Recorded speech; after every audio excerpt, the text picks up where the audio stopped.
Gostaria de falar sobre algo que tem me incomodado bastante e ultimamente tem me incomodado de uma forma muito mais incisiva, que é o fato de perceber que no nosso país muito poucas pessoas leem. Se gosta de ler ou se não gosta, já é uma outra questão.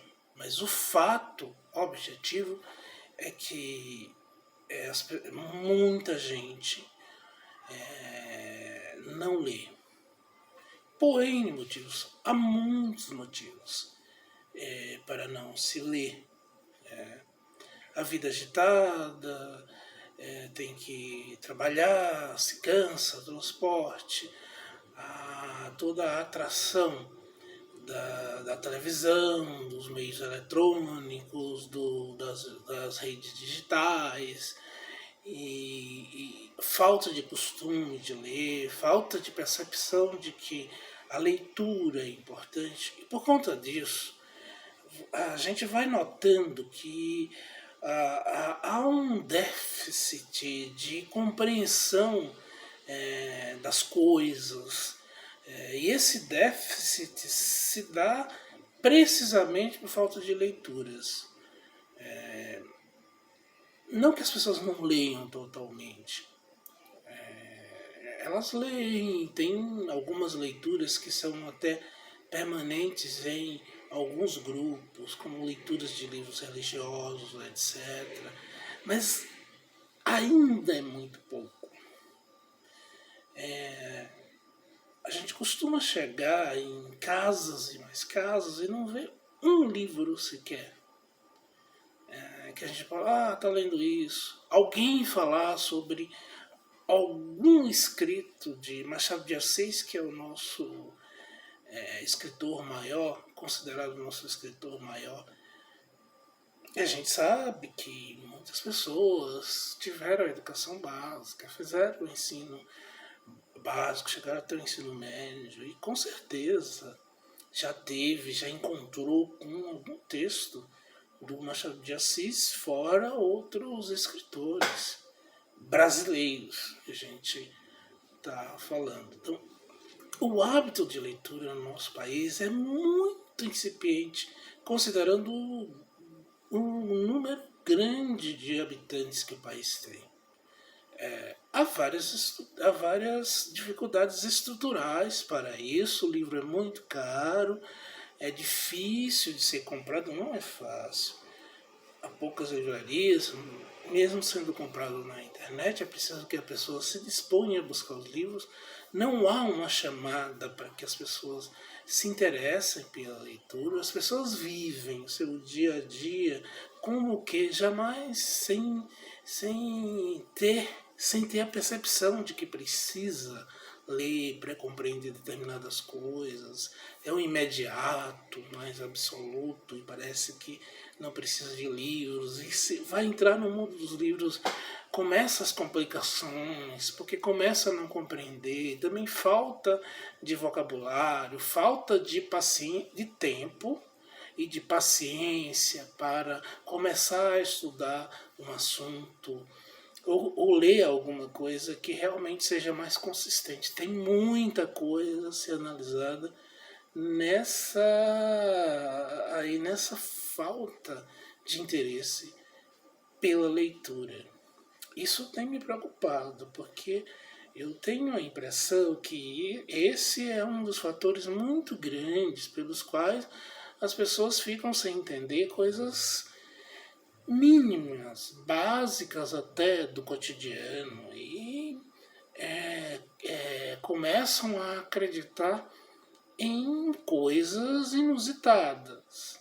Não que as pessoas que leem elas não acreditem em algumas coisas que a gente pensa que foge da realidade, mas é que há uma dimensão da compreensão, que a gente percebe que está relacionada à falta de leitura. Então, por isso, essa minha preocupação de falar sobre isso. Eu sei que é uma gota de água no oceano, mas quem sabe seja, usando um exemplo muito ruim, mas quem sabe seja uma gota de óleo que pode ser vista, ou uma gota de alguma coisa que pode fazer alguma reflexão, fazer com que as pessoas tenham alguma reflexão. Bem, eu gostaria de apresentar, por exemplo, a exemplo disso, um livro que eu li recentemente, que é do Paulo Lins, Desde que o Samba é Samba. E o Paulo Lins é aquele escritor que escreveu Cidade de Deus, que originou o filme, e agora, depois de alguns anos, ele publica Desde que o Samba é Samba, falando da origem das escolas de samba e da origem da Umbanda no Rio de Janeiro, precisamente, espacialmente ali pela Estácio, e conta a vida, né? Muito principalmente da população negra que ali viveu na década de 20, quando foi inventadas as primeiras escolas de samba.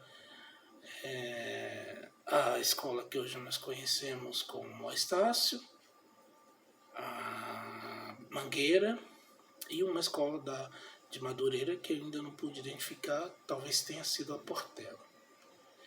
Então, é um livro assim, muito bem escrito.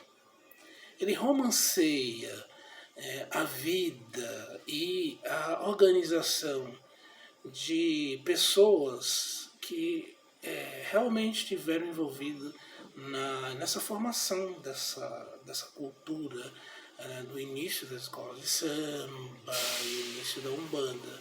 E ele coloca o Ismael Silva, foi um cantor, Francisco Alves, o Mário Reis, ali aparece até no final o Cartola. Então, os personagens, e alguns personagens que a gente percebe que foram talvez imaginados. Mas imaginados num contexto para mostrar, depois de uma pesquisa muito bem feita, para mostrar o dia a dia de como esses dois ramos culturais importantes do Brasil, que é a escola de samba, aliás, são 3 ramos culturais importantes do Brasil, o samba, que a gente conhece agora, a transformação do samba lá nos anos 20, aquilo que foi se transformando do lundu, do machixe, do jongo para o samba, e com o surgimento das escolas de samba e a Umbanda. Então, a música, a manifestação, a mudança da manifestação do carnaval, que é fundamental para a cultura do Brasil, esse modo de carnaval que passa do Zé Pereira, das marchinhas, para o desfile das escolas de samba e o nascimento da Umbanda. Nesse contexto, ele coloca um panorama, uma visão, uma amostragem da luta dos negros e dos pobres, daqueles que moravam de forma precária, como em meio a tanta vicissitude e a tanta falta de oportunidade, as pessoas se organizavam ou conseguiam resistir, conseguiam impor, ainda que muito mais do ponto de vista da cultura, mas do ponto de vista de um trabalho de resistência da vida. Então, a cultura que surge nesse momento é uma cultura que resiste pela vida, pelo corpo. O samba, que tem as batidas do corpo e da dança. A Umbanda, que tem aquela manifestação corporal, as entidades se manifestam no corpo, muito pela dança e pelos cantos. As escolas de samba, que tem essa manifestação, também musical e muito corporal, inclusive no ritmo. Então é muito corpo, mas muita alma, muito espírito de guardar uma cultura. Guardar uma cultura é guardar a cultura em corpos, não existir em corpos. As culturas, pode até existir registros, mas a cultura não é viva. Então, o corpo vivifica a cultura. Então, esse panorama que nos dá o Paulo Lins é um panorama inusitado, maravilhoso. E uma leitura como essa, além de divertir, ensina, faz refletir e muda a forma de ver a vida e o mundo. Então, essa minha preocupação de que as pessoas estão lendo cada vez menos, ou muita gente não lê, vai levando a vida assim sem ler, ela tem a razão de ser de a gente procurar fazer alguma coisa. Esse vídeo é uma busca em relação a essa inquietação. Não dá para a gente aceitar essa falta de interesse, essa falta de condições de leitura do nosso povo, essa falta de percepção da importância da leitura. Óbvio que a escolha dos livros é importante, mas isso aí já é um outro assunto. Muito obrigado, eu agradeço a vocês por darem importância a isso que eu estou falando.